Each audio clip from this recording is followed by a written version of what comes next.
Essa canção nos oferece um ensejo propício para que nesse momento estejamos confessando os nossos pecados. Curve a sua fronte, aí onde você se encontra. Curve a sua fronte. Confesse ao Senhor os seus pecados, os seus erros, as suas faltas. Peça perdão. E faça uma oração que confia única e exclusivamente na graça do nosso Deus.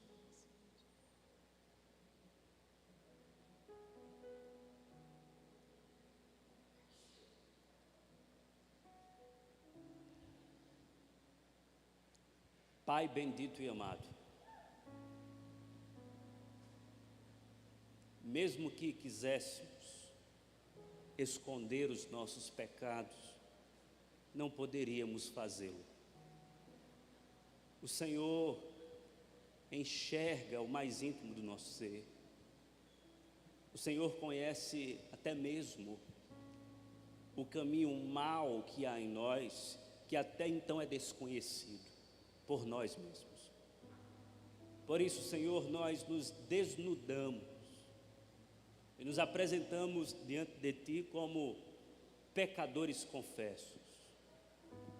Sim, Senhor, pecamos contra Ti, quebramos a Tua lei, transgredimos o mandamento, desonramos a Tua santidade, machucamos o Teu coração. Ó Senhor, tenha misericórdia de cada um de nós. Derrame o Teu perdão sobre a Tua igreja, que mais uma vez ele seja renovado no nosso meio. E que assim, Senhor, os nossos corações estejam alegres, em festa, em virtude do Teu perdão. E dessa forma cantaremos louvores ao Teu nome. Muito obrigado por essa oportunidade de prestar culto a Ti. Ó Senhor, isso também vem de Ti. Não é algo que nós criamos. Foi o Senhor quem estabeleceu. É o Senhor quem nos convoca, e aqui estamos confessando os nossos pecados e prontos para Te adorar em espírito e em verdade. Ó Espírito Santo de Deus, faz isso no nosso meio, para que Cristo Jesus seja glorificado. Assim nós oramos. Amém. Graça e paz, amados irmãos, uma boa noite a todos. Estamos na casa do Senhor, no dia do Senhor. É um privilégio. E você veio aqui, foi atraído pela cruz, atraído pelo Espírito Santo de Deus para adorá-lo. Viemos para adorar ao Senhor. E nesse momento eu gostaria de convidar aqueles que puderem para ficarem de pé aqui e adorarem ao Senhor. E você que nos acompanha através das redes sociais, adore ao Senhor no seu lar.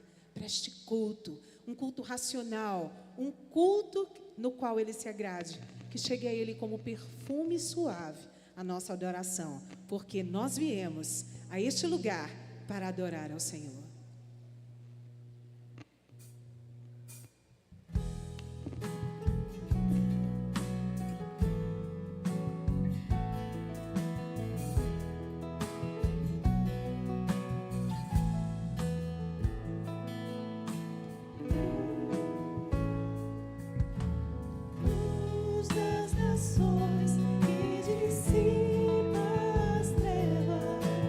Abre os meus olhos.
isso ao Senhor, eu vim para adorar-te, vim para prostrar-me, vim para dizer-te, és meu Deus, totalmente amável, totalmente digno, és maravilhoso para mim.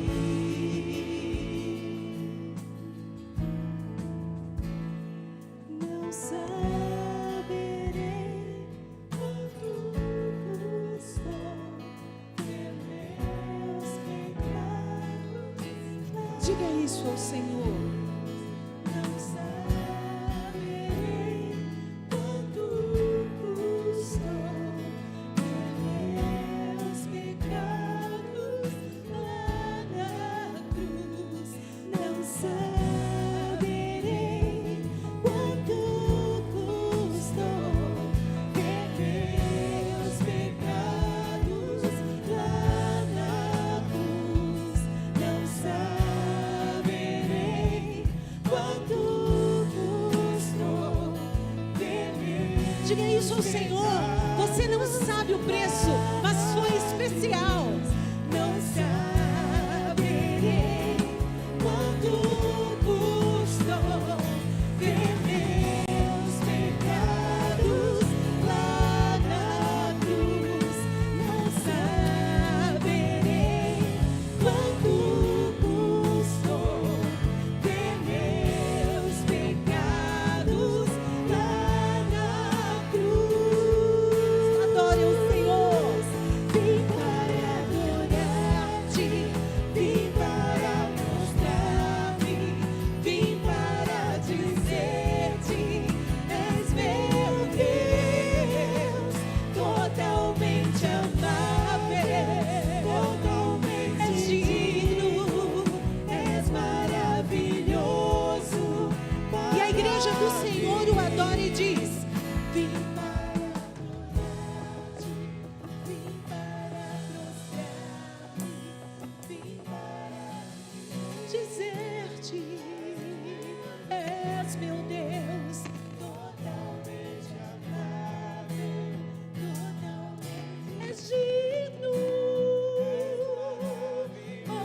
para mim. Te adoramos, Senhor, te exaltamos essa noite. Estamos aqui para te dizer que tu és o único, digno de receber honra, glória, majestade, louvor. Estamos vivendo dias tão difíceis, cada um sabe das suas lutas, enfermidades, situação financeira, luto, depressão, solidão. Mas nesta noite, você que está buscando a presença do Senhor, você que veio ouvir a sua voz através da sua palavra, sabe de uma coisa? Ele é suficiente para preencher tudo aquilo que você precisa. Jesus é tudo aquilo que precisamos. E sabe, o Senhor Deus já providenciou o nosso acesso a Ele. Foi na cruz. Acabamos de cantar, foi um preço tão especial. Cada gota daquele sangue purificou, limpou o meu pecado, o seu pecado, e nos ligou de novo ao Pai. E nessa noite, estamos aqui tão somente para glorificar aquele que é o alfa e ômega das nossas vidas. Adore ao Senhor, descanse nele e ouça a sua voz, falando que Ele é tudo o que você precisa. Ele é o alfa e o ômega, o princípio e o fim. Não há ninguém como Ele. Adore ao Senhor.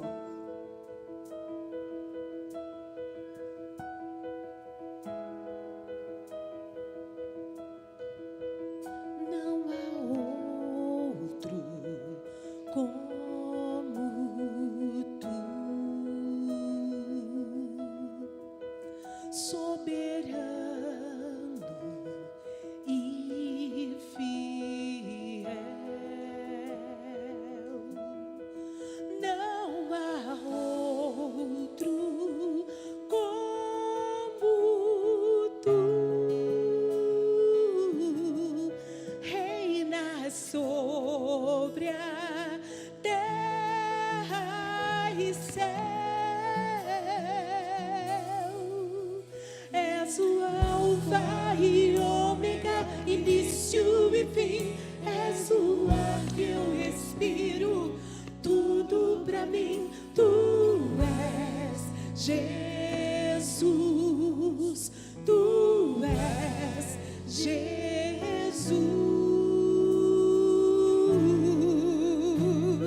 Nessa noite, diga isso ao Senhor.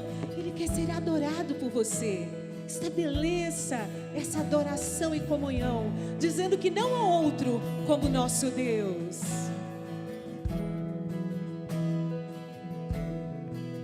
Não há outro como tu. Não há soberano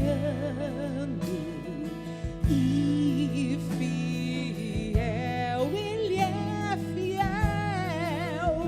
Não há outro como tu. Jesus reina sobre a terra e céu. És o Alfa e Ômega, início e fim. És o ar que eu respiro, tudo pra mim. Tu és Jesus, tu és Jesus, tu és o Alfa, Ômega, ar que eu respiro, tudo pra mim. Tu és Jesus, tu és Jesus.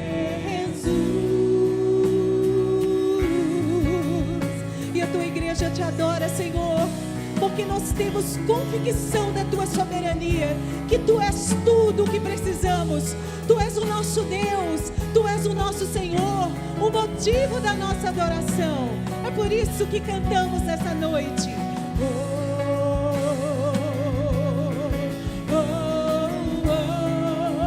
Jesus,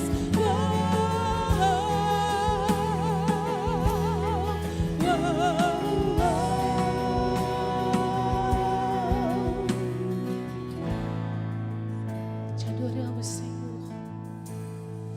Alfa e Ômega, início e fim, tudo pra mim, tudo pra mim.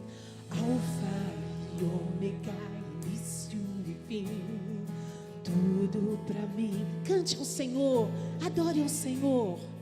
Alfa e Ômega, início e fim, tudo pra mim, tudo pra mim.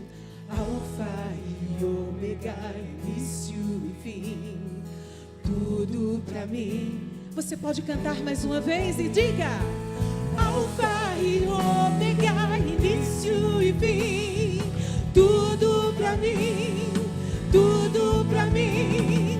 Alfa e Ômega, início e fim, tudo pra mim, tudo pra mim. És o Alfa e Ômega, início e fim. És o ar que eu respiro, tudo pra mim. Tu és Jesus, tu és Jesus, tu és o Alfa, Ômega, ar que eu respiro, tudo pra mim. Tu és Jesus, tu és Jesus.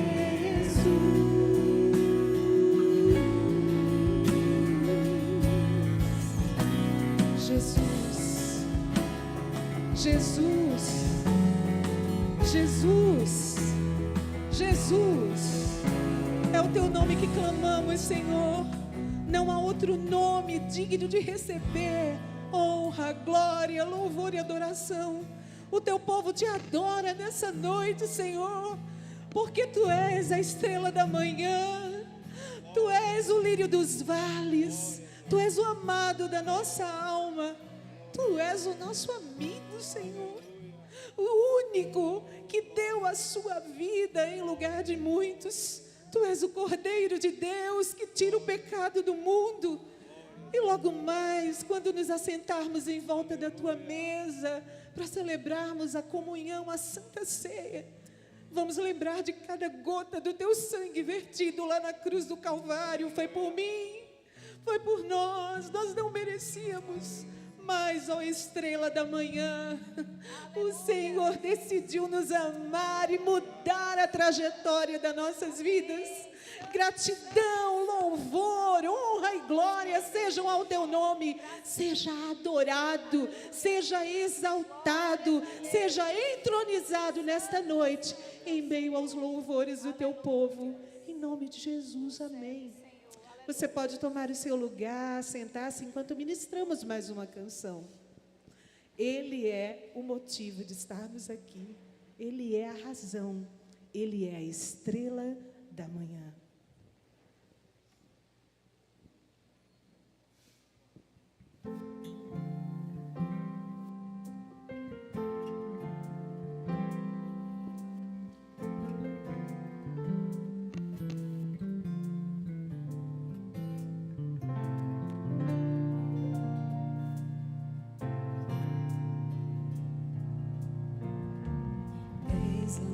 Nossa estrela da manhã,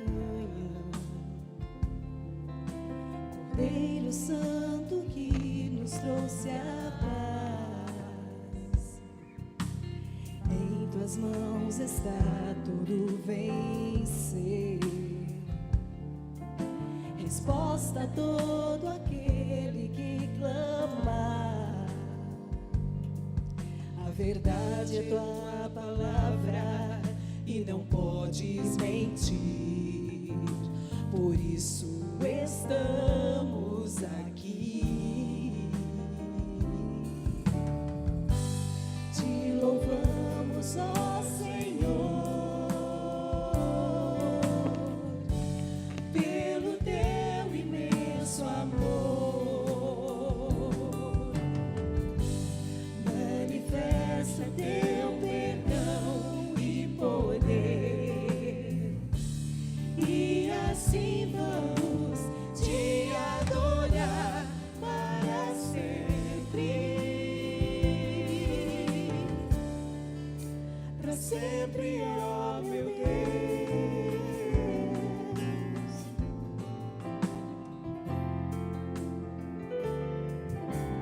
És a nossa estrela da manhã, a estrela, Cordeiro Santo que nos trouxe a paz. É a tua paz. Em tuas mãos está todo vencer. Ore e adore. Resposta a todo aquele que clamar. A verdade é tua palavra e não podes mentir. Por isso, estamos aqui. então adore. Te louvamos, ó Senhor, pelo teu imenso amor. Manifesta teu perdão e poder, e assim vamos te adorar para sempre. Para sempre, ó meu Deus. Te louvamos, ó Senhor, pelo teu imenso amor. Manifesta teu perdão e poder, e assim vamos te adorar para sempre. Para sempre, igreja. Para sempre, ó meu Deus.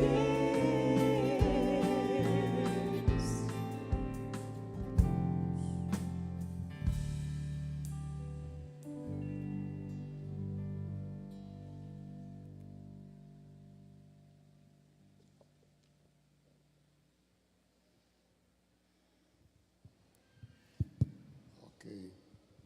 Irmãos, abundante paz e muita graça ao coração de cada um de vocês, irmãos e irmãs. Eu quero conduzir com os irmãos a leitura bíblica do Salmo 19, versículo de 1 a 11. Está na página do boletim. Terceira página do boletim, nessa tarja amarela. Está ali. Vamos fazer então como está indicado no boletim. Eu vou ler um versículo, os irmãos lerão outro, até o final da nossa leitura. Leamos. Os céus declaram a glória de Deus e o firmamento proclama a obra das suas mãos. Um dia fala outro dia, uma noite revela outra noite. Sem discurso nem palavras, não se ouve a sua voz. Mas a sua voz ressoa por toda a terra, as suas palavras até os confins do mundo. Nos céus ele armou uma tenda para o sol. Que é como um noivo que sai do seu aposento e se lança em sua carreira com a alegria de um herói. Sai de uma extremidade dos céus e faz o seu trajeto até a outra. Nada escapa ao seu calor. A lei do Senhor é perfeita e revigora a alma. Os testemunhos do Senhor são dignos de confiança e tornam sábios os inexperientes. Os preceitos do Senhor são justos e dão alegria ao coração. Os mandamentos do Senhor são límpidos e trazem luz aos olhos. O temor do Senhor é puro e dura para sempre. As ordenanças do Senhor são verdadeiras, são todas elas justas. São mais desejáveis do que o ouro, do que muito ouro puro. São mais doces do que o mel, do que as gotas. Toda a igreja, por elas o teu servo é advertido, a grande recompensa em obedecer-lhes. Que Deus abençoe a nossa vida através desta leitura da palavra. Pode sentar.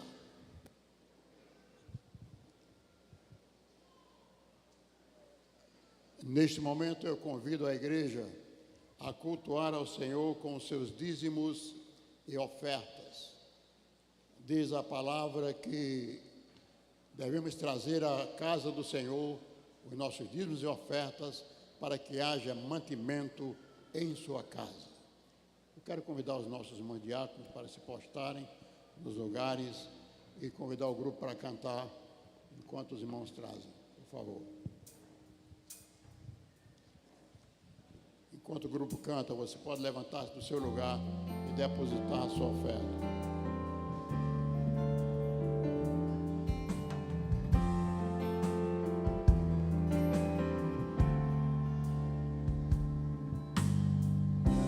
Grande é o Senhor e muito digno de louvor.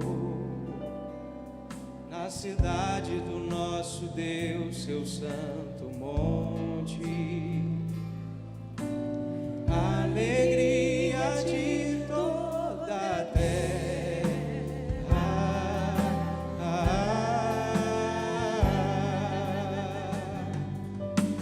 Grande é o Senhor em quem nós temos a vitória, que nos ajuda contra o inimigo.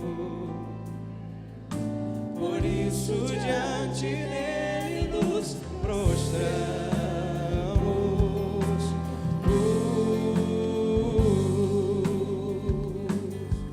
Queremos o teu nome engrandecer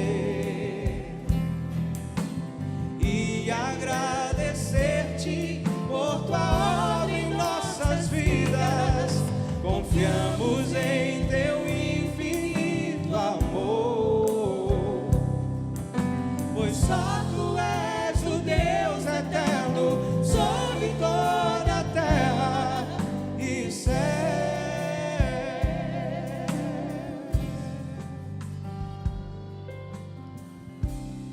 Curva a sua cabeça e agradeça a Deus pelos recursos que aqui foram depositados.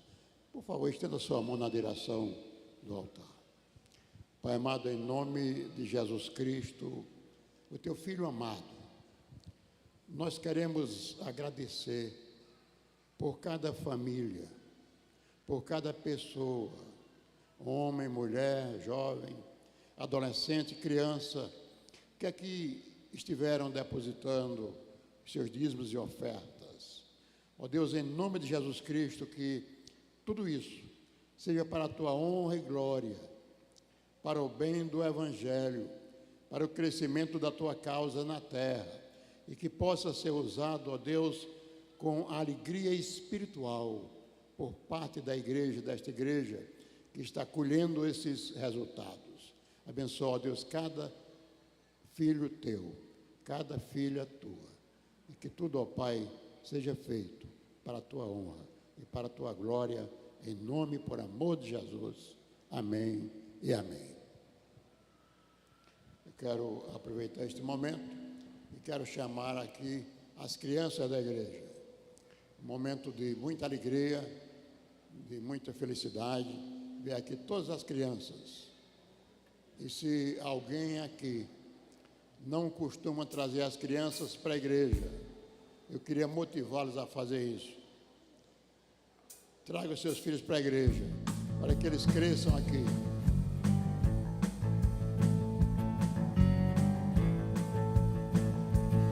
Eu queria convidar o prefeito Fred Almeida para vir até aqui. Fred. 3 palavrinhas só, eu aprendi de cor. Deus é amor, Jesus Cristo é meu Salvador. 3 palavrinhas só, eu aprendi de cor. Deus é amor, Jesus Cristo é meu Salvador.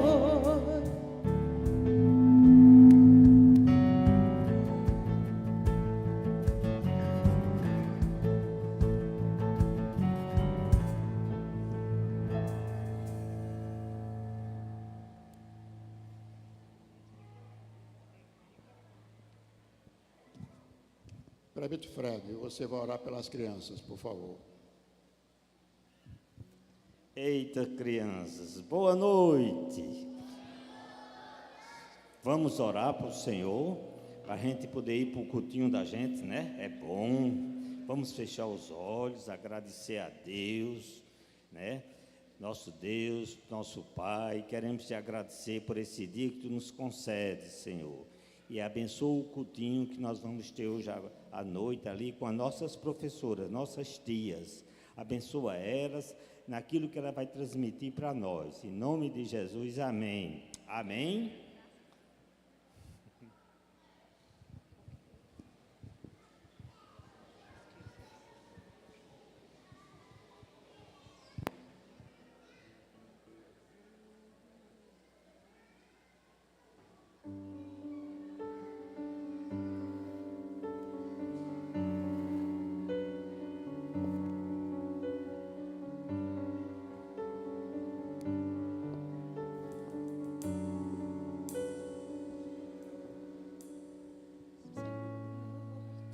Sondas e me conheces, sabes quando assento e levanto, esquadrinhas meu andar e o meu deitar, conheces todos os meus caminhos. Ainda a palavra não me chegou à boca, não, e tu já conheces, Senhor. Tu me cercas por trás e por diante, e sobre mim põe tua mão. Sonda-me, ó Deus, conheces meu coração,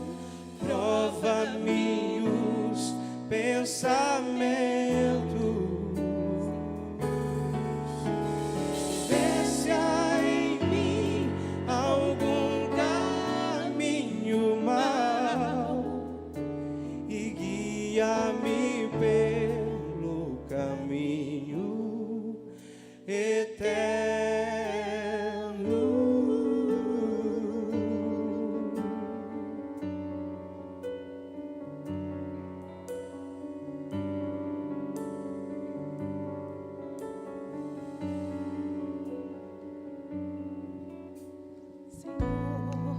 Tu me sondas e me conheces, sabes quando assento me levanto, esquadrinhas meu andar e o meu deitar, conheces todos os meus caminhos.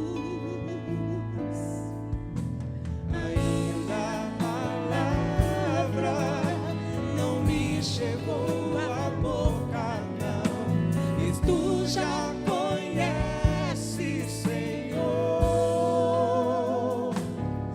Tu me cercas por trás e por diante, E sobre mim põe tua mão. Sonda-me, ó Deus, conhece meu coração, prova-me os pensamentos. vê se há em mim Algum caminho mau e guia-me pelo caminho eterno.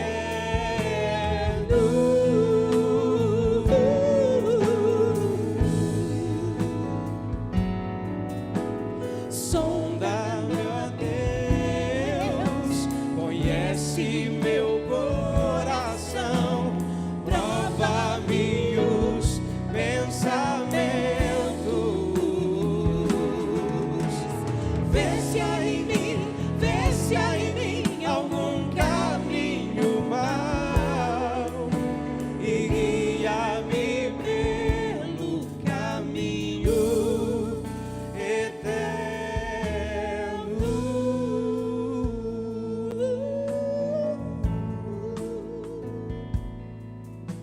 e guia-me pelo caminho eterno.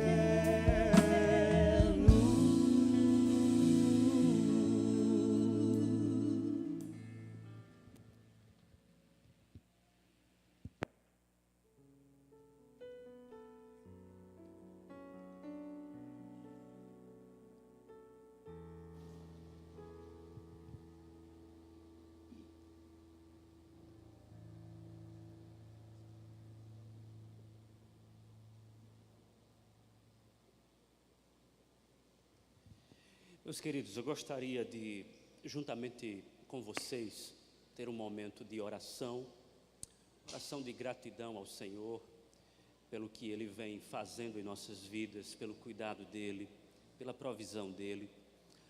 Enfim, nós temos motivos para fazer essa oração de gratidão. Eu quero, contudo, registrar duas situações específicas. A nossa irmã Érica, filha da irmã Janeide, completou mais um ano de vida e está oferecendo esse culto em ação de graças. Como também a nossa irmã Damiana, que está ali, ganhou uma causa na justiça e atribui isso à boa mão do Senhor. Então nós ficamos felizes também por isso, irmã Damiana. Eu sei que tem tantos outros irmãos com várias razões, com vários motivos para agradecer ao Senhor. Você tem a oportunidade de fazê-lo, de ser grato. Ofereça esse culto em gratidão ao Senhor, ou como uma oferta de gratidão por tudo que Ele tem realizado na sua vida. Façamos isso. Senhor, muito obrigado.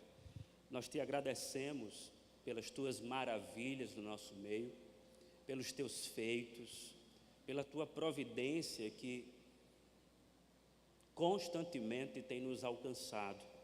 Obrigado especialmente pela vida de Érica, por mais um ano de vida que o Senhor concede à mesma.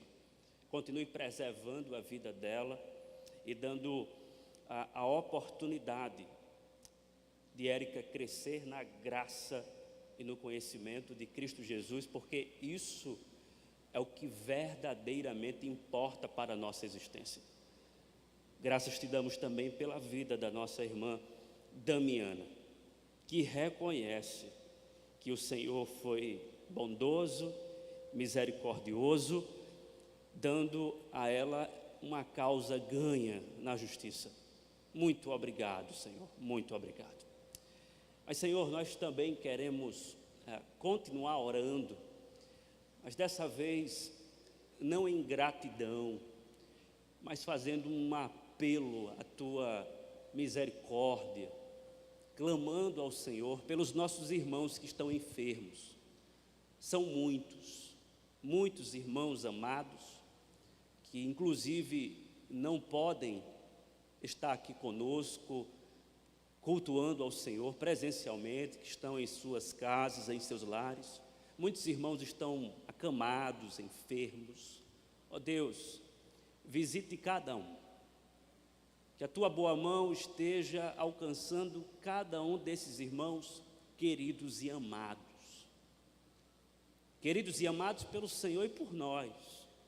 Por isso que nós nos unimos em oração a esses irmãos e te pedimos que a Tua cura esteja alcançando esses irmãos queridos que estão clamando nesse exato momento pelo favor do Senhor.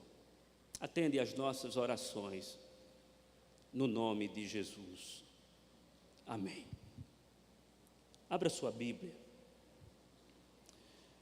no Evangelho segundo Marcos.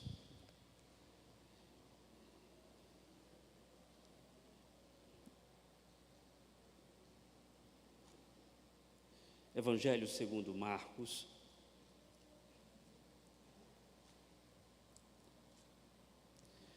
capítulo de número 6.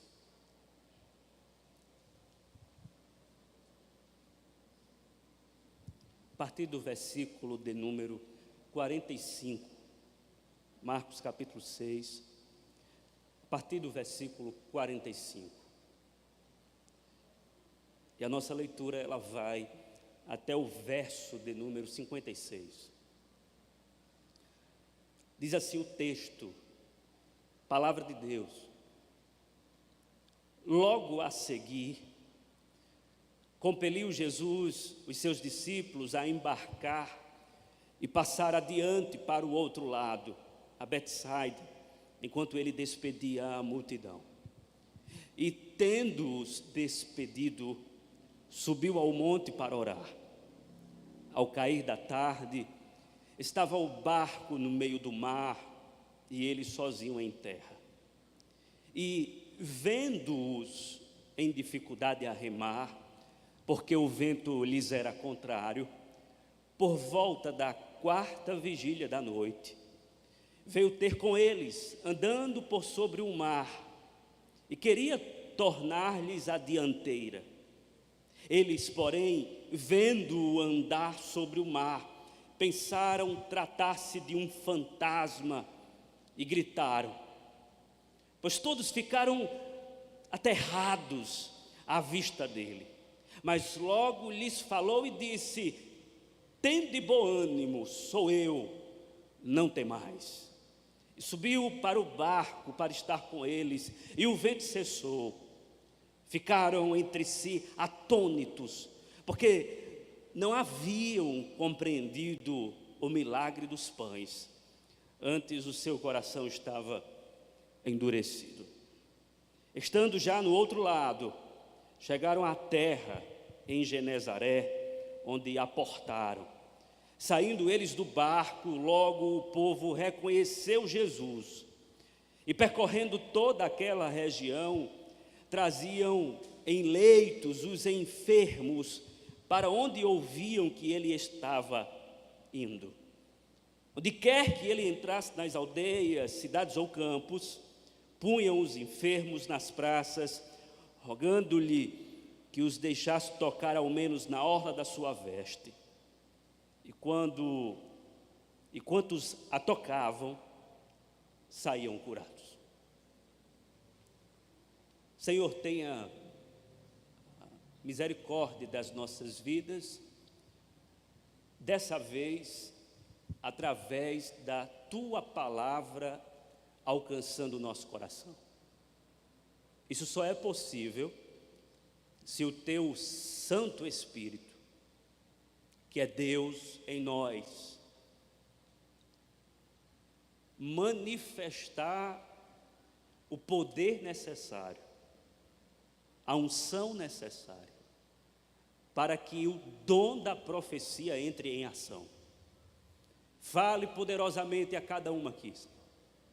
Fale conosco por meio do texto sagrado. Glorifica o Teu nome, Cristo Jesus, no nosso meio, e edifica-nos por meio da Tua palavra. Assim oramos. Amém. Amados, considerando que a vida pode ser comparada a uma escola, e muita gente fala sobre a escola da vida, ou a escola que é a vida é uma escola. As maiores lições que extraímos, geralmente, elas são extraídas, oriundas das experiências adversativas que enfrentamos.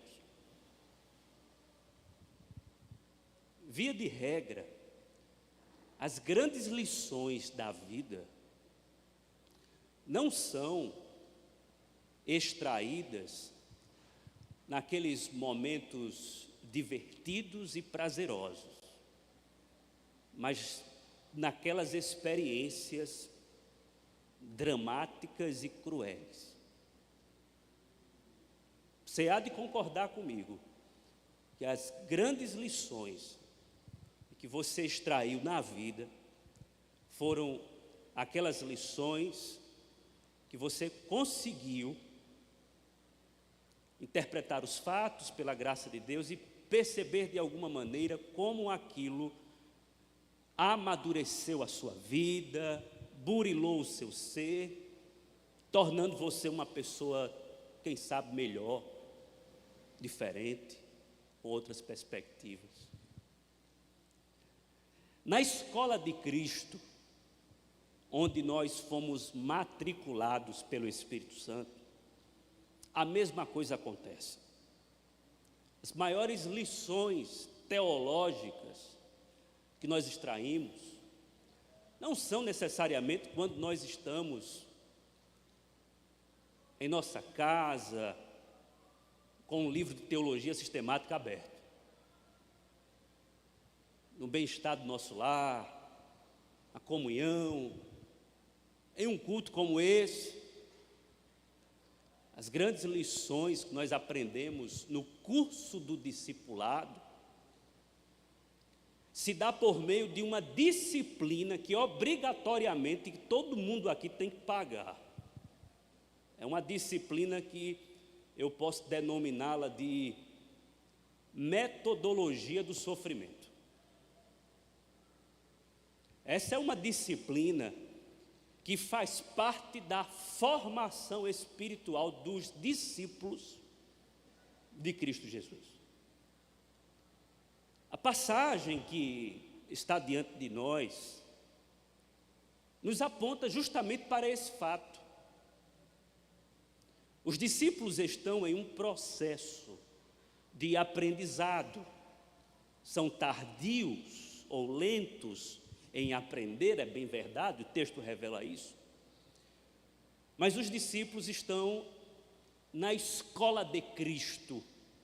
Cristo é o mestre, professor por excelência, o Deus encarnado, que está dando aulas de como viver uma verdadeira espiritualidade e, sobretudo, como caminhar com Ele, indo até a cruz, para somente então depois desfrutar da glória. Jesus então está com os discípulos e nesse momento, a essa altura, é como se Jesus os lançasse em um estágio prático supervisionado. Jesus dá uma orientação, atravessem o mar. E Jesus é sabedor, sendo ele onisciente, de que uma tempestade vai colocar em pânico os discípulos. Ou melhor, vai ameaçar a vida de cada um deles. Jesus sabe disso. Ele sabe dos fatos, ele sabe do que vai acontecer. Ele é Deus encarnado, lembre-se. Ele se antecipa a todas as coisas e ele sabe justamente o que é que vai, exatamente o que vai acontecer. Esse texto não está aqui apenas como um registro testemunhal, o que é muito importante, já que nós temos um testemunho de um pescador que virou um pregador, Pedro, que está falando a Marcos o que aconteceu. E o propósito central, se nós pudéssemos identificar aqui no texto, é o de revelar a soberania de Cristo sobre as forças da natureza, uma vez que temos aqui nesse relato Cristo andando sobre as águas. Mas, amados, o meu ponto é ir numa outra direção, ou melhor, continuar numa direção proposta pela minha própria introdução. Isto é, eu gostaria de olhar para esse texto e, juntamente com você, extrair algumas lições. Algumas lições da escola de Cristo. A primeira delas. Na escola de Cristo, escute isso. Nós aprendemos que estar no centro da vontade de Deus pode resultar em experimentar o epicentro da tribulação. Na escola de Cristo, nós aprendemos que estar no centro da vontade de Deus pode resultar em experimentar o epicentro da tribulação. Você está no centro da vontade de Deus? Você está no centro da vontade de Deus? Você sabia que estar no centro da vontade de Deus não imuniza você diante as tribulações da vida?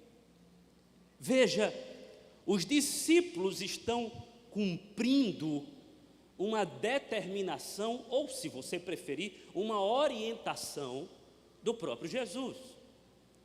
Jesus despede a multidão, vai tirar um momento para nutrir comunhão com o Pai em oração, e a orientação que é dada aos discípulos é que estes façam a travessia, atravessem o mar, vão para o outro lado. E Jesus então, a qualquer momento, vai alcançar os discípulos, mas envia-os. Então perceba, ninguém aqui disse não. Nenhum discípulo levantou a mão para questionar. Certo, vamos. O Senhor vai ficar, nós vamos na frente. O Senhor não está dizendo? Portanto, quando eles estão navegando, quando eles estão no barco, na travessia do mar, eles estão dentro de um planejamento divino. Mais do que isso, eles estão no centro da vontade de Deus. E é no centro da vontade de Deus onde uma tempestade furiosa vai ameaçar a vida dos discípulos. Considerado isto, e tendo como base não apenas esse texto ou essa passagem, mas toda a Escritura, estando fundamentado numa boa teologia bíblica, nós podemos fazer uma conclusão de natureza teológica prática. E que conclusão é essa? Jamais nós podemos fazer a seguinte conta: a presença de aflição é resultado de desobediência, e a ausência de aflição é resultado de obediência. Jamais podemos fazer essa conta. A ausência de aflição não é resultado de uma vida obediente necessariamente. E a presença de aflição não é resultado de uma vida desobediente necessariamente. É bem verdade que para pecadores vorazes, para aqueles que praticam a impiedade, as consequências são inevitáveis. Não estou dizendo que pecadores não sofrem as consequências pelos seus atos pecaminosos. Muito pelo contrário. Contudo, nós não podemos, por exemplo, sendo mais claro e mais prático, procurar pecado em nós quando coisas ruins começam a acontecer na nossa vida. Há muito crente ainda que vive essa perturbação, essa paranoia. Às vezes as coisas não dão certo no trabalho, no comércio, na família, as coisas não estão no eixo, coisa muito assim, sabe, difícil, as coisas não prosperam, as coisas não andam, e aí tem muito crente assim: o que foi que eu fiz? Necessariamente nada, você não precisa ter feito alguma coisa. Um dos grandes males que está dentro da igreja evangélica é o que nós chamamos da teologia moral da causa e efeito. Essa teologia moral da causa e efeito tem acabado com a vida de muita gente. A teologia moral da causa e efeito, ela é muito bem elaborada pelos amigos de Jó. Rapaz, essa tua situação só tem uma explicação: pecado. Não tem como. Para você estar enfrentando o que você está enfrentando, para você estar passando por esse vale, essa sua situação desolada só pode ter uma explicação: pecado. E é um pecado oculto. Confesse, porque você confessando, isso que está desorganizado na sua vida vai se organizar, porque não existe isso.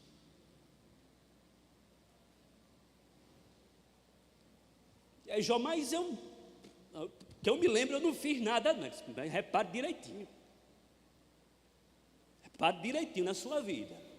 Não pode. Uma situação catastrófica como essa, você perdeu família, você perdeu os bens, você perdeu tudo, até a saúde. Isso não pode acontecer assim. Tem alguma coisa, confesse seu pecado.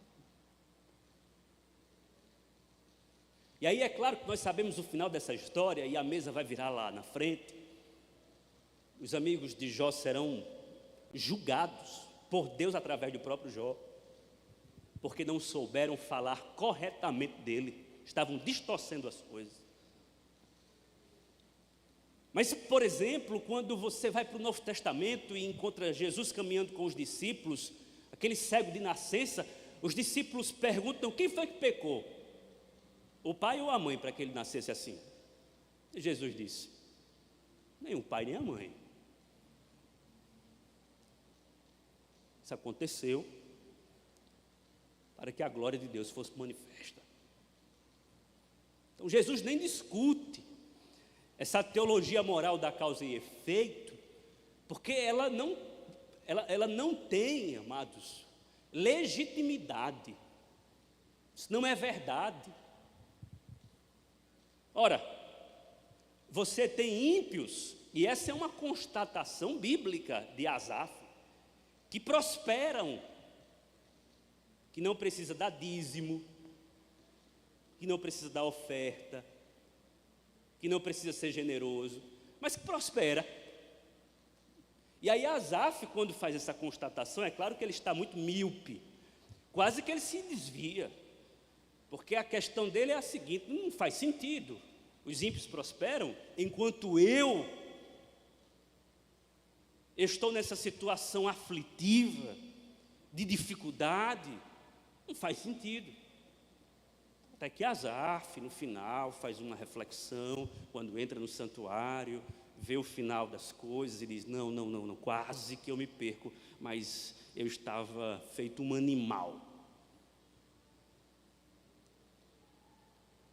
Mas eu queria lhe ajudar, em um certo sentido, tirando um peso das suas costas, porque eu imagino que alguém aqui no nosso meio, ou então quem está nos assistindo, passando por uma situação muito difícil, né? Muito desesperadora, família de cabeça para baixo, e se perguntando: o que foi que eu fiz, onde foi que eu errei? Mas Senhor, eu vou para a tua casa, Senhor, eu dou o dízimo, Senhor, eu oro, Senhor, eu sou zelosa pelas tuas coisas, eu não vivo em práticas pecaminosas, Senhor, me mostra onde foi que eu errei. Pare com isso, não vá atrás disso, descanse o seu coração. Se você está no centro da vontade de Deus, descanse o seu coração. A diferença, irmãos, entre o que serve a Deus e o que não serve, não são os acontecimentos que afetam a ambos, mas a única diferença que existe entre um crente e o descrente é o fundamento sobre o qual cada um constrói a sua vida. Porque quando você vai para o texto do Sermão do Monte, a conclusão de Cristo, ele vai dizer: olha, existem dois tipos de pessoas. Aquela que é sábia, que constrói a sua casa sobre a rocha, e aí vem a tempestade e essa casa fica firme. E tem aquela pessoa que constrói a sua casa sobre a areia, e quando vem a tempestade a casa cai. Então observe, a tempestade cai sobre todos, despenca na vida de todos. Da mesma forma que o sol nasce sobre justos e injustos, tempestades furiosas alcançam justos e injustos. A diferença é qual é o fundamento da sua vida, onde está alicerçada a sua fé, onde você põe a sua confiança. Quem obedece a Deus, irmãos, está vulnerável à doença. Quem obedece a Deus está vulnerável a aflições. Quem obedece a Deus está vulnerável a acidentes. Quem obedece a Deus está vulnerável à depressão. Quem obedece a Deus está vulnerável a um mosquito. Quem obedece a Deus está vulnerável a um vírus. Quem obedece a Deus está vulnerável a sofrer alguma calamidade. Quem obedece a Deus enfrenta os males dessa vida.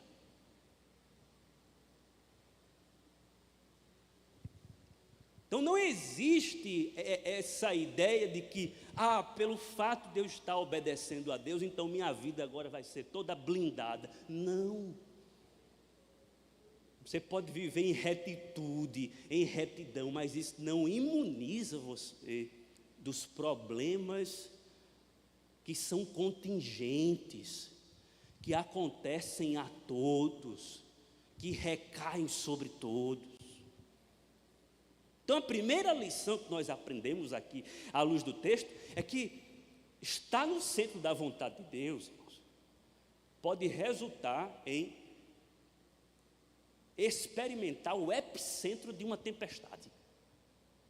Os discípulos estavam no olho do furacão, mas no centro da vontade de Deus. Temos uma segunda lição aqui no texto.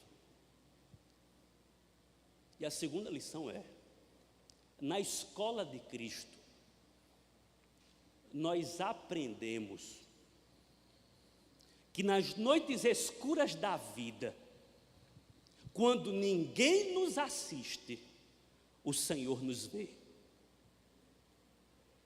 Ah, que lição consoladora! Nas noites escuras da vida, quando ninguém nos assiste, o Senhor nos vê. Olha o que diz o texto, irmãos.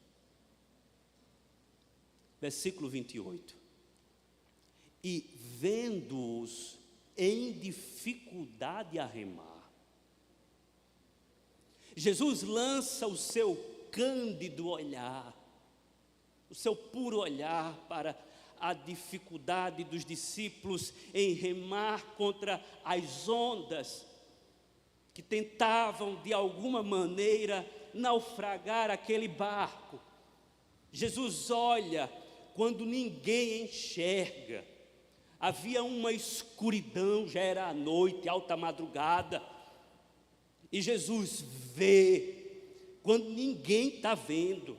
Esses discípulos estão gritando, mas o barulho do vento, da água agitada, da tempestade não permite que ninguém os ouça, mas eles estão: socorro, socorro, vamos morrer, ninguém nos vê, estamos sós. Mas o texto nos diz que Jesus viu.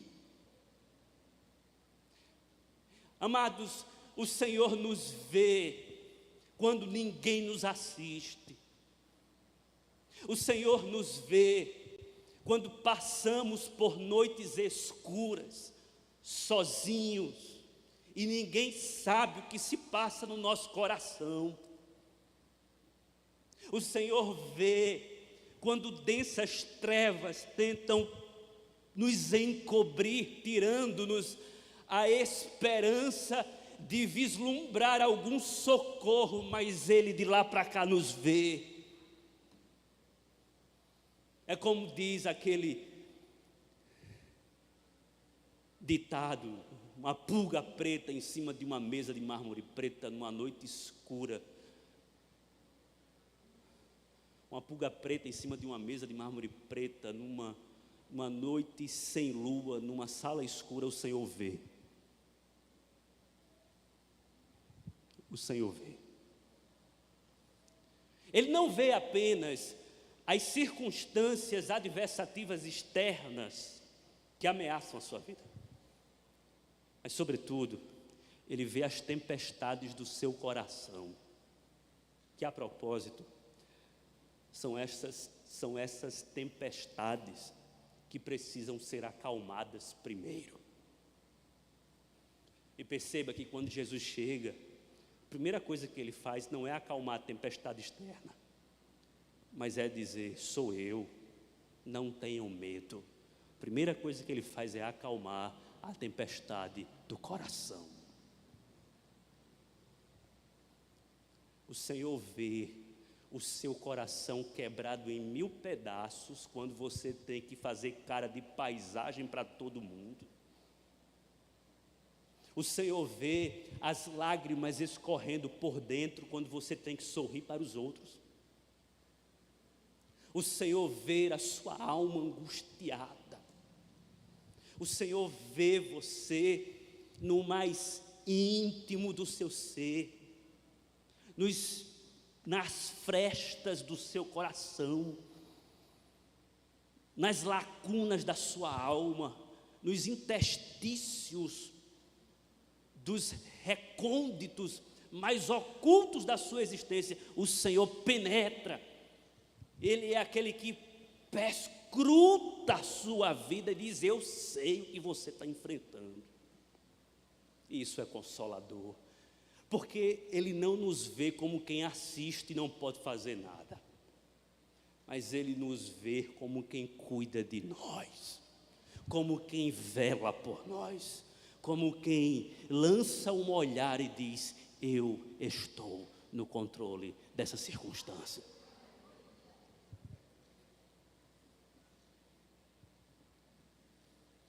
Se você for para a mais densa escuridão, o Senhor vê. E se você viver dentro de você a mais densa escuridão, o Senhor vê. Isso é extremamente confortador para nós. Nunca se esqueça, em momentos sombrios, em momentos tribulacionais, digamos assim, nunca se esqueça, você não está sozinha, você não está sozinho. Aparentemente ninguém está vendo, ninguém está com você, mas o Senhor vê e o Senhor está com você. Mas, amados, nós temos uma terceira lição.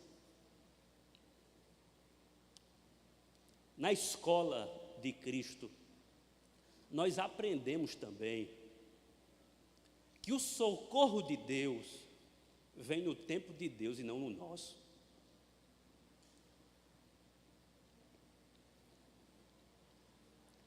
Eu já disse aqui que nós precisamos ler certos textos com cuidado, de maneira não muito apressada, porque às vezes apressamos a leitura e não percebemos o que está acontecendo na realidade.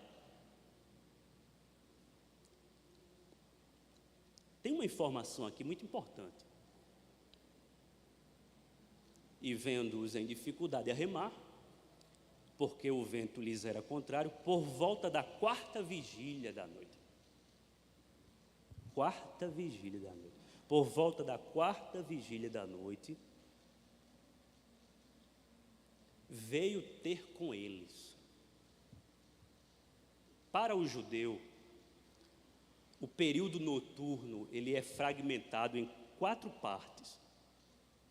Das 6 às 9, das 9 às 12, das 12 às 3, das 3 às 6. Isso aqui é a quarta vigília. Ou seja, é o último momento da noite. Primeira vigília, nada. Segunda vigília, nada. Terceira vigília, 2 horas da manhã, nada de socorro. Vamos morrer. Ninguém nos ouve, o Senhor não está por aqui, mas o texto nos diz que na quarta vigília da noite, o Senhor vai ao encontro deles. O socorro de Deus é no tempo dele e não no nosso. Ele vem nos socorrer, geralmente, quando nós necessitamos de fato e não quando desejamos. Porque desejamos o socorro de Deus de imediato.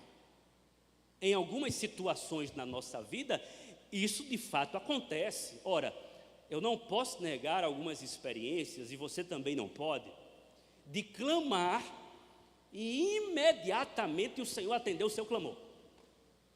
Não estou discutindo isso.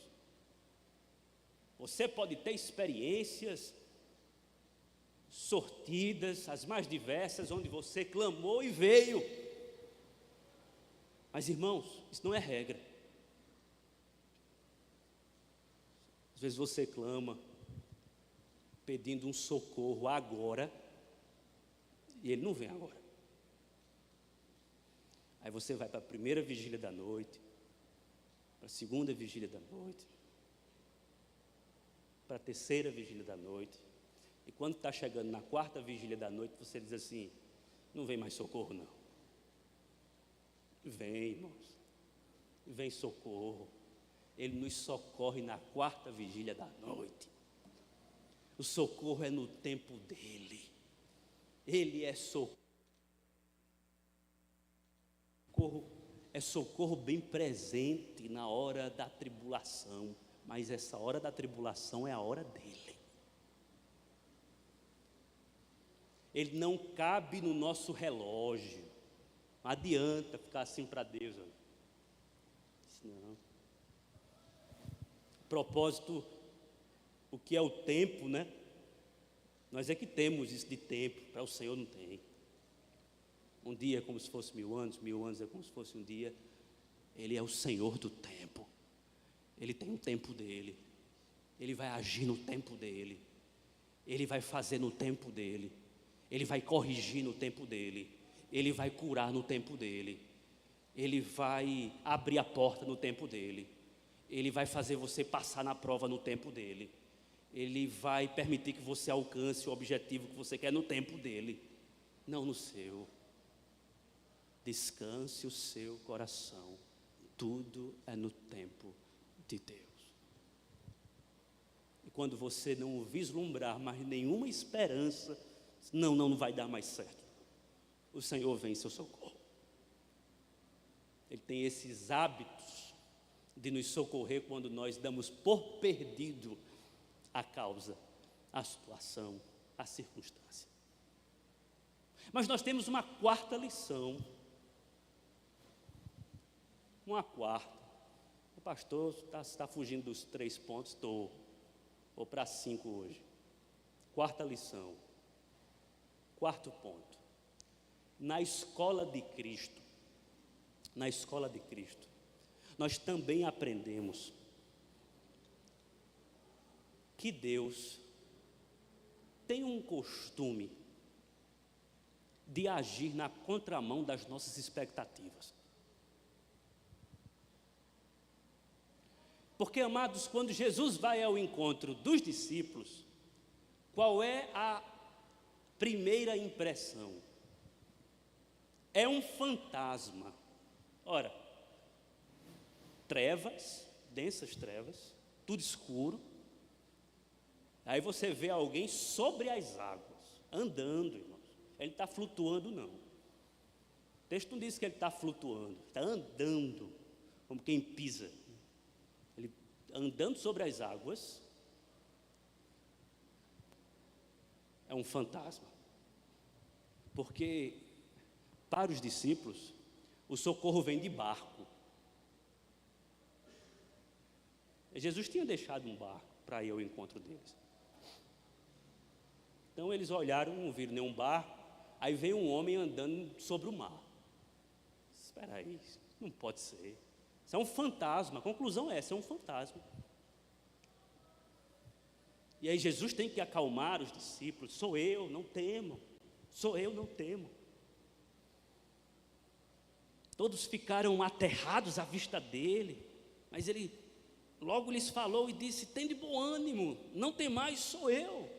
E subiu para o barco para estar com eles. E o vento cessou e ficaram entre si atônitos, porque não haviam compreendido, veja, não haviam compreendido o milagre dos pães. Antes o seu coração estava endurecido.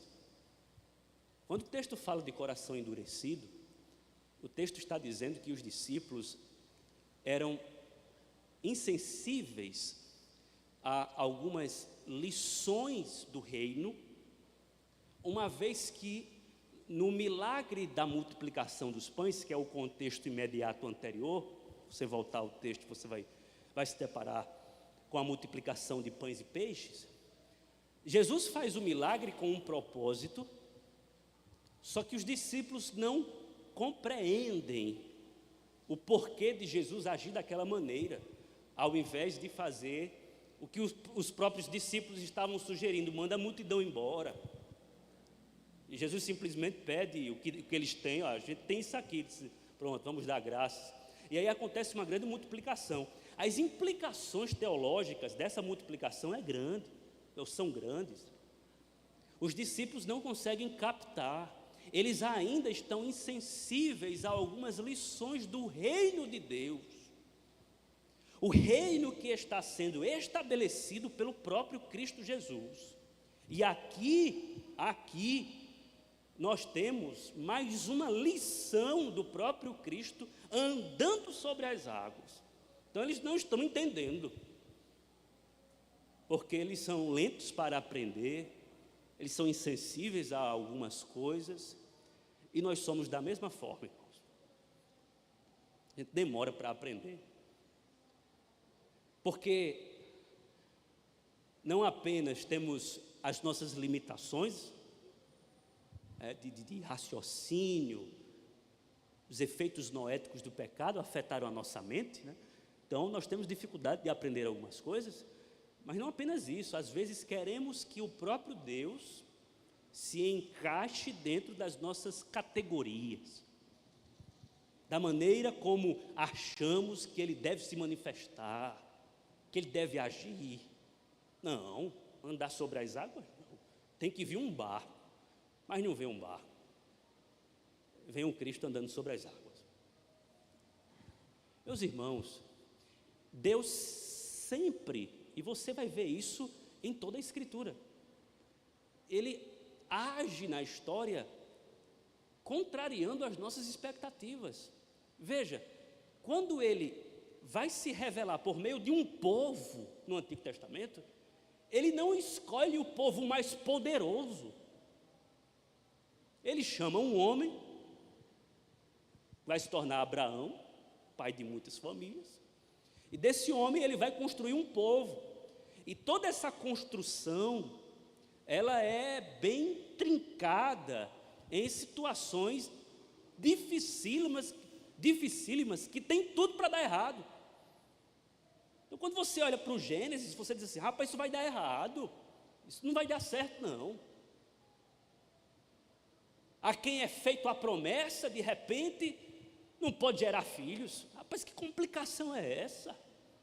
E aí ele vai e dá filhos, ele vai criando um povo, aí vem as 12 tribos, aí esse povo é o farol de Deus para um mundo perdido. Agora veja, um povo pequeno, um povo desajeitado, rebelde, que Deus escolheu agir por meio dele para manifestar a sua graça, a sua bondade, a sua misericórdia. Percebe que ele vai agindo na contramão das nossas expectativas? Quando ele mesmo se manifesta nas páginas do Novo Testamento, Deus encarnado, o João Batista, que tem uma perspectiva profética do Antigo Testamento, ele tem uma dúvida cruel na prisão, chama os discípulos e diz: pergunta se é ele mesmo. Porque qual era a dúvida de João? Ora, o rei prometido, ele vem para fazer justiça, só que o que está reinando é a injustiça. Então é ele ou não é? Eu não estou conseguindo entender isso. Minha cabeça vai rolar, Herodes Antipas está no trono, Roma está governando o mundo, e eu não estou vendo algum sinal de que esse mal vai cessar.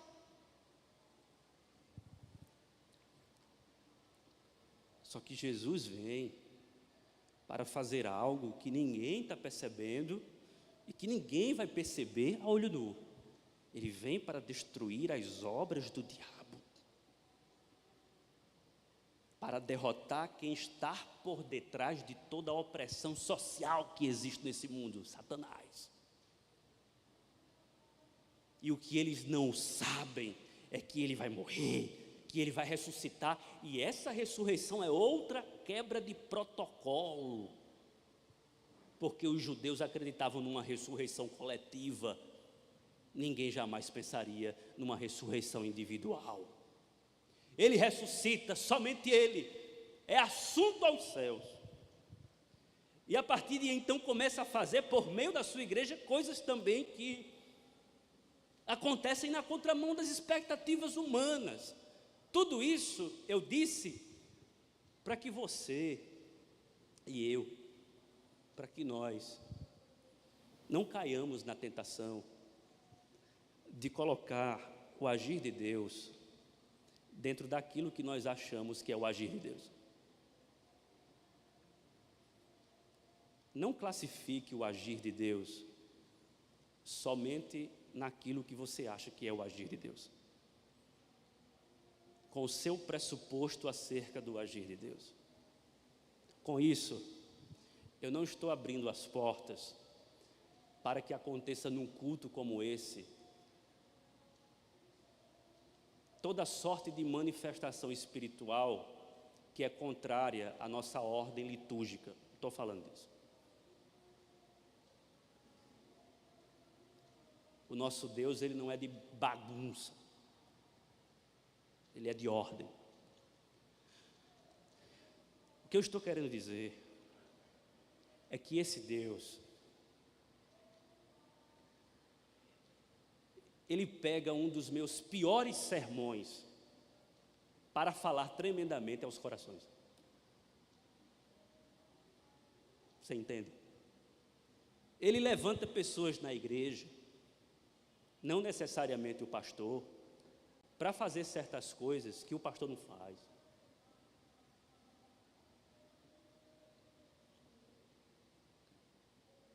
Ele de repente abençoa com prosperidade um irmão bem assim, que não tem condições materiais. De repente ele abençoa, e é por meio desse irmão que vem a climatização de uma igreja como essa. Ele faz essas coisas. Às vezes a gente pensa, não é assim, vai ser assim, vai ser de repente, isso não vai ser assim. A gente olha para cá, ele vem de cá. A gente olha para cá, ele vem daqui. E a gente fica assim maravilhado com o agir de Deus. Descanse do Senhor. Ele está agindo, não necessariamente como você quer, mas à maneira dele. Uma outra lição e última que nós aprendemos com esse texto, amados, é que na escola de Cristo, e essa parte aqui é muito importante, e é com essa parte que eu quero ir para a conclusão dessa reflexão. Na escola de Cristo, nós aprendemos que a sua obra triunfará, avançará, não por causa dos obreiros, mas sim por causa dele mesmo, Cristo Jesus, que garante os obreiros. A obra de Deus, ela será inexoravelmente realizada. Ninguém para a santa obra de Deus. Essa obra de Deus, ela se dá por meio da igreja. E ele levanta os seus obreiros. Nós somos os obreiros de Deus, os servos de Deus a serviço do rei. Essa obra vai dar certo. Ela já deu certo. Em decreto eterno de Deus, ela já deu certo. E ela vai avançar sem impedimentos por meio dos obreiros, não por causa dos obreiros, mas por causa do Deus que garante os obreiros. E aqui veja, chegamos à última parte do texto, que parece não ter conexão alguma com o que a gente está falando. A tempestade é acalmada. Quando a tempestade é acalmada, nós somos informados que eles chegam do outro lado. E aí veja o que acontece, no versículo 53. Estando já no outro lado, chegaram à terra em Genezaré, onde aportaram. Saindo eles do barco, logo o povo reconheceu Jesus. E aí o texto segue, irmãos, falando acerca dos milagres que Jesus vai operar aqui, dos enfermos que serão curados. Bem, por que é que esses milagres estão sendo realizados? Porque Jesus está dando sinais inequívocos de que o reino chegou. Os milagres, as curas, esses fenômenos extraordinários, isso que não acontecia com regularidade, está explodindo aqui, porque o reino de Deus chegou. E com os seus milagres, Jesus está dizendo: eu sou o Messias, confiem em mim. Jesus está revelando a sua verdadeira identidade, e isso faz parte da formação dos discípulos. São esses homens que, quando Jesus for assunto aos céus, vão levar a palavra de Deus para outros. Então note, quando Jesus começa a realizar milagres, ele está dando um aulão, um intensivo. Só que para que os discípulos pudessem assistir esses milagres, eles teriam que ser preservados da tempestade. Nenhum deles era capaz de sobreviver a essa tempestade furiosa. Mas Cristo veio andando sobre as águas, ou seja, as águas que ameaçavam os discípulos estão debaixo dos pés do Senhor dos discípulos.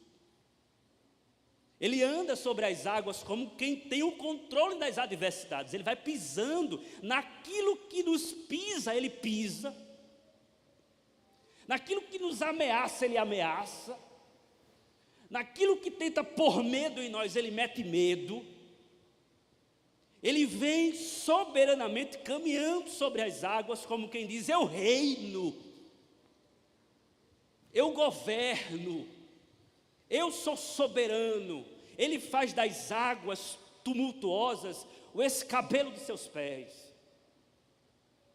Aquilo que nos causa pavor, ele pisa.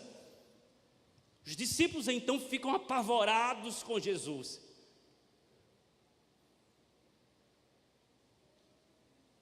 O pavor não é mais com a tempestade que apavora, mas sim com aquele que apavora a todos quando aquieta a tempestade. Eles ficaram atônitos. Isso foi necessário para que eles fossem preservados e chegassem do outro lado. Para que lá na frente eles pudessem levar adiante a obra de Deus. O que é que eu estou dizendo? Em outras palavras, o reino de Deus avança, não por causa dos méritos dos excelentes obreiros que temos. O reino de Deus avança porque Deus, em sua graça soberana, preserva os obreiros limitados, frágeis e dependentes.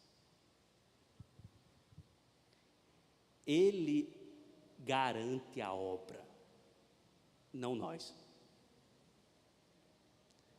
E graças a Deus por isso. Nenhum líder aqui nessa igreja garante essa obra, irmãos. Veja, uma confissão, eu não posso garantir conduzir juntamente com os outros pastores essa igreja. Isso é humanamente impossível. Porque foge, irmãos, das nossas aptidões, das nossas habilidades. Ah, pastor, mas o senhor não foi chamado para isso? Não, sim, exatamente. Eu fui chamado para uma coisa que é impossível. É Ele quem me garante. O pastor Salvador sabe disso. Quando nós subimos aqui, nós não temos garantia alguma. É o Espírito de Deus nos preservando o tempo inteiro, conduzindo, levando a mensagem aos corações, senão nada acontece, irmãos. Você não pode se garantir na sua vida espiritual, não. Inclusive, nós estávamos falando sobre isso no conselho, ninguém se garante. Ninguém se garante contra as tempestades da vida, não. Ninguém pode dizer, eu vou até o fim, dizer, eu me garanto. Não garante nada. Aquele que está de pé, cuide para não cair. Eu não garanto nada, irmãos. Eu preciso de oração. preciso de poder do alto. Sou incapaz. Eu me assusto com tempestade, com vento forte, com noites escuras. Fico com medo. Adoeço. Vocês também. Quem é que nos garante? É o Senhor, irmãos. Ele garante a nossa vida até o dia que Ele determinou. E por meio da nossa existência, Ele vai levando adiante a sua obra. Isso é maravilhoso. De modo que vai fazer todo sentido, no final dessa história, cantarmos assim: não a nós, Senhor, não a nós, mas ao Teu nome toda a glória. Quem é o responsável por essa obra? É o Senhor Jesus, o cabeça da igreja, o bispo das nossas almas, aquele que nos conduz com segurança apesar dos perigos. Ele é o bom pastor, soberano, poderoso, garantindo a nossa vida todos os dias. Não tem um dia que Ele não esteja velando pela sua vida. Não tem um dia que a providência de Deus seja interrompida. Em todo instante, a boa mão do Senhor está garantindo a sua vida, o seu fôlego, os seus batimentos cardíacos, a sua pressão, a sua sanidade mental, saúde emocional. O Senhor nos garante. Muitos perguntam: meu Deus, como foi que eu passei por isso? Foi o Senhor. Deus, como foi que eu escapei dessa tempestade? Foi o Senhor, minha santa. Será que eu vou escapar dessa, Deus? Vai, porque Ele está preservando você. Será que o meu casamento vai naufragar, pastor? O Senhor está agindo, minha irmã, Ele está preservando, confia nele. E o meu filho, pastor, será que ele vai perecer? Ore, minha irmã, que o Senhor está cuidando. Confie nele. Você não pode garantir nada, eu não posso garantir nada, nós não podemos garantir nada, mas o nosso Deus garante tudo. Nossa vida está na palma da mão dele. Eu gostaria que você saísse daqui desse ambiente de culto assim, um coração cheio de esperança, para enfrentar as adversidades da vida, sabendo de todas essas lições que foram passadas, que foram transmitidas, confiando na graça soberana do nosso Deus. Não é uma coisa arbitrária ou aleatória. Estamos na escola de Cristo, pagando as disciplinas necessárias. Ele sabe como nos aperfeiçoar diariamente. Eu quero orar com você.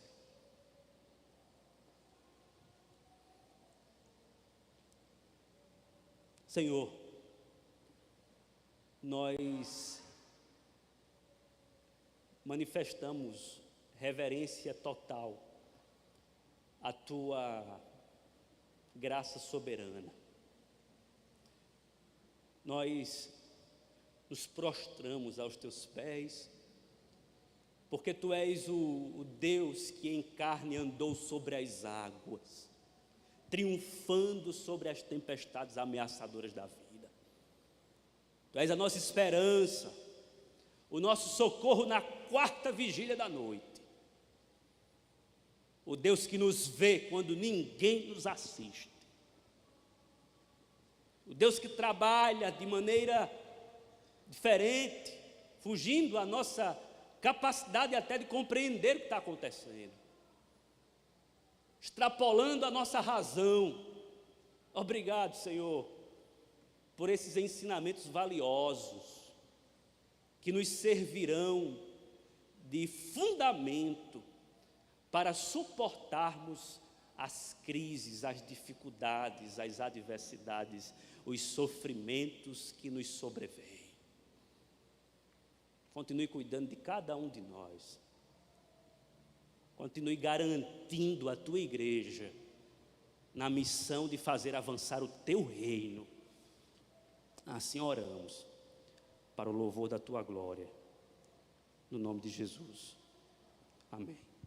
Meus irmãos, nesse momento, nós iremos participar da Santa Ceia do Senhor. Quero passar a palavra ao reverendo Salvador, que estará nos conduzindo nesse momento. Eu vou descer para ficar com ele, aqui embaixo.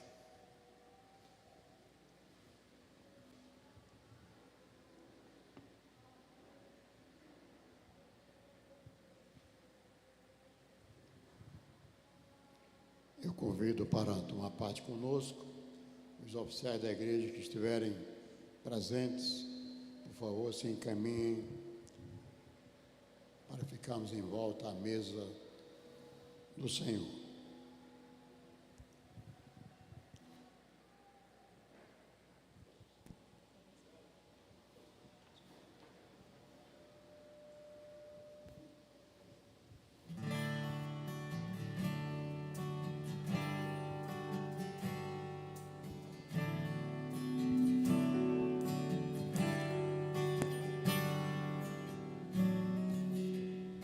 Ele não tinha qualquer beleza ou majestade a nos atrair. Nada havia em sua aparência para o desejar, mas rejeitado dentre os homens, ainda assim carregou nossas dores. O seu castigo nos traz paz e a esperança não se esvai. A oferta pela culpa ele ofereceu para satisfazer o Criador. Ele morreu para que a sua luz em nós pudesse brilhar. O Filho do amor se entregou em nosso lugar.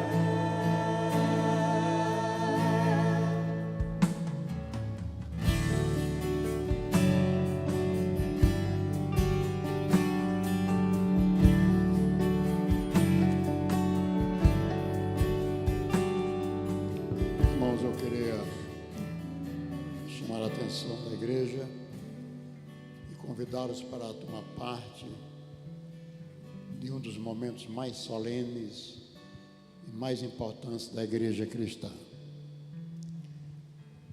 O apóstolo Paulo deixou para a igreja ensinamento em diversas áreas. Ele ensinou sobre o comportamento do crente,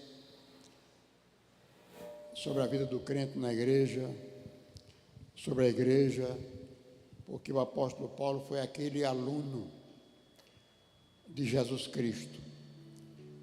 Ele era um homem de cultura vasta, profundo na cultura romana, profundo na cultura judaica, profundo na cultura grega.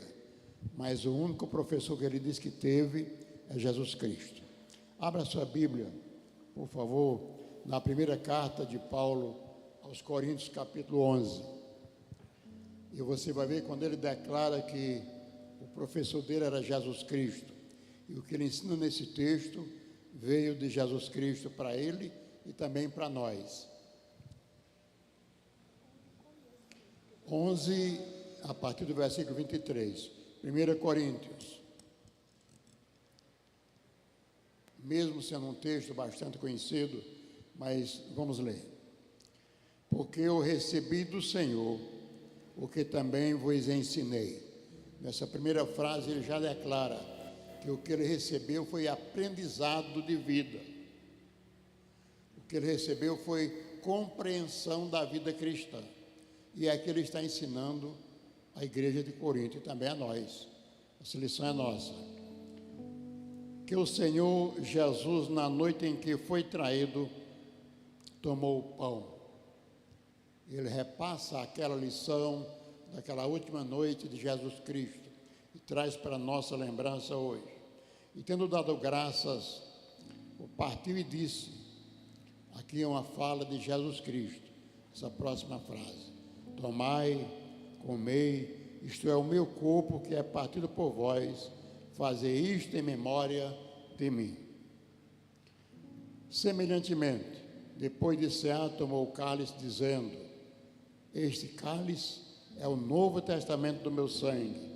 Fazer isto todas as vezes que beberdes, em memória de mim.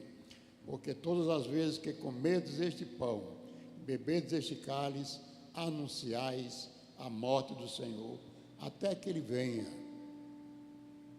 Neste momento, é o que estamos fazendo, anunciando a Jesus Cristo, que nós imaginamos que Ele subiu, mas Ele está entre nós, está no nosso coração, na nossa vida. Porque todas as vezes que comerdes este pão e beberdes este cálice, anunciais a morte do Senhor. Portanto, qualquer que comer este pão e beber do cálice do Senhor indignamente, será culpado do corpo e do sangue do Senhor. Versículo 28. Leia com muita atenção esse versículo. Examine-se, pois, o homem a si mesmo, e assim coma deste pão e beba deste cálice. Em nenhum momento diz que isso aqui proíbe de você participar da ceia, mas chama a nossa atenção para o nosso culto com Deus, para a nossa vida com Deus. O pastor, o diácono ou o presbítero não vai perguntar com a irmão, você está em comunhão? Então receba, não. É a sua vida com Deus.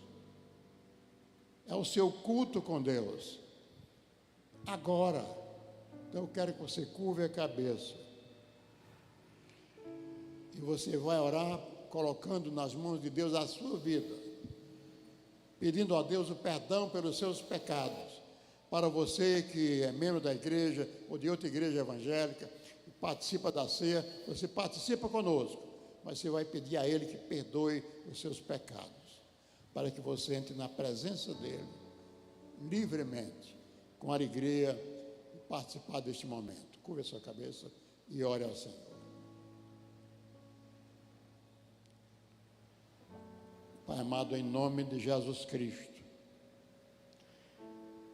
aqui estão homens e mulheres, falhos, pecadores, e que carecem da Tua graça para sobreviver espiritualmente.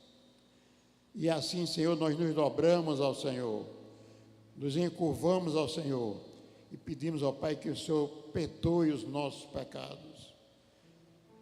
Alivie-nos desta carga e que nós possamos prosseguir com o coração cheio de alegria e paz. Dá-nos, ó Deus, neste momento, a verdadeira sensação da comunhão contigo e com os nossos irmãos. Perdoa, ó Deus, se há alguma coisa entre nós e os nossos irmãos, para que não haja peso em nós, para que nós não pequemos contra o Senhor, e que este momento seja um momento de verdadeiro culto ao Senhor, para a glória do Deus Pai, em nome de Jesus. Amém.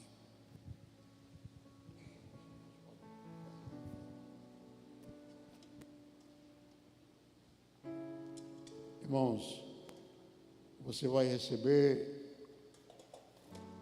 o pão e o cálice, e você vai aguardar que todos, no final, oraremos e tomaremos juntos deste invólucro que está o vinho e também o pão.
culpa Ele ofereceu para satisfazer o Criador. Ele morreu para que a sua luz em nós pudesse brilhar.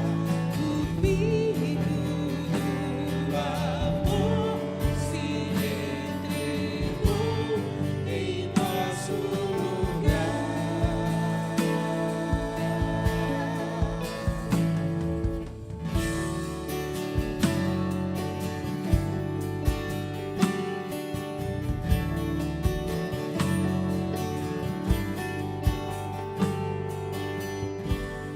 O mais rejeitado dentre os homens, ainda assim carregou nossas dores. O seu castigo nos traz paz e a esperança não se esvai. A oferta Todos os irmãos receberam? Ele ofereceu. Alguém deixou de receber o cálice? Ele morreu para que a sua luz em nós pudesse brilhar. O Filho do amor se entregou em nosso lugar. És o Cordeiro que pelos nossos pecados foi esmagado, sem dizer uma só palavra. Se entregou aos cravos, derramou sua vida até a morte, provando a ira amarga para nos dar sua doce graça e nos fazer viver. Os irmãos que estão no templo, todos receberam? Ok.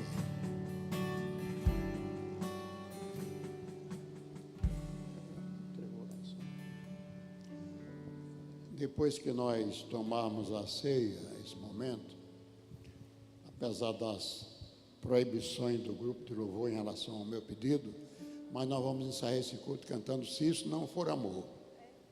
Eu tenho certeza que eles amam o pastor e a igreja, toda a igreja conhece, mas agora você está com o cálice na mão. Você está com o pão e o vinho. E a Bíblia diz: tomai dele todos.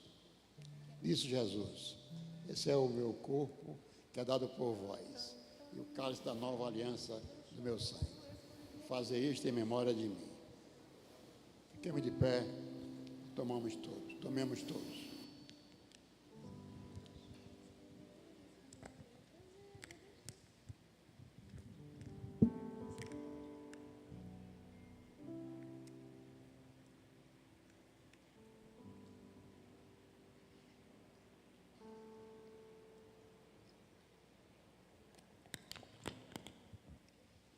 Pastor André vai orar. Aleluia, louvado seja o Cordeiro de Deus que tirou o pecado do mundo, que tirou o pecado de nós, que tirou o poder do pecado sobre as nossas vidas.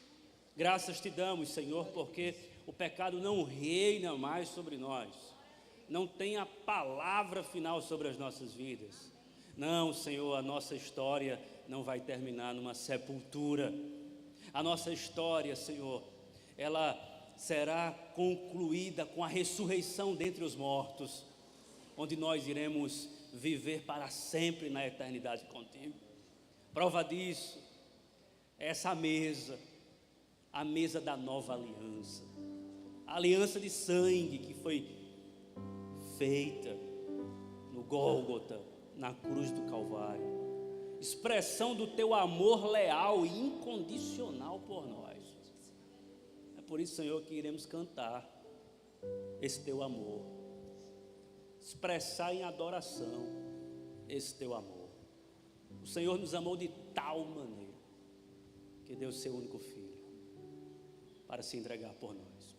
Obrigado por isso. Obrigado por tão grande salvação, ó Pai, em Cristo Jesus. Amém.